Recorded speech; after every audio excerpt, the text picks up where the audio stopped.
দর্শক আসসালামু আলাইকুম। শীতকালীন সবজি তরিতরকারির সময় মেয়াদ কিংবা সিজন অর্থাৎ রবি শস্যের সিজনটাই শেষ প্রায়। তো এখন আমরা জমিন প্রস্তুত করতেছি একই জমিন গ্রীষ্মকালীন সবজি এবং কি সাথে বর্ষাকালীন সবজি আমরা কী কী রোপণ করব। তো এখানে আমি আমার এই বেটে দিয়েছি ধনিয়ার মধ্যে দিয়েছে যে শিংনাথ বেগুন, ওই যে বেগুনের গাছ দেখা যাচ্ছে।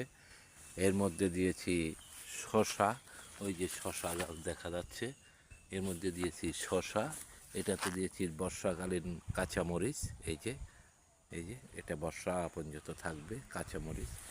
তো এখানে দিয়েছি বর্ষাকালীন বরবটি শিম, এই যে বরবটি শিম, এটারও বরবটি শিম। আর এটা গ্রীষ্মকালীন বরবটির শিম ধরতেছে কেবল। হ্যাঁ, এখানে আমি বর্ষাকালীন ঢেঁড়স রোপণ করব। এখানে রোপণ করব এই যে ধুন্দুল, এই সারিতে রোপণ করব ঝিঙা, আর এখানে রোপণ করেছি চিচিঙ্গা। তো আল্লাহ হাফেজ, ভালো থাকবেন। ভিডিওটি ভালো লাগলে শেয়ার করবেন।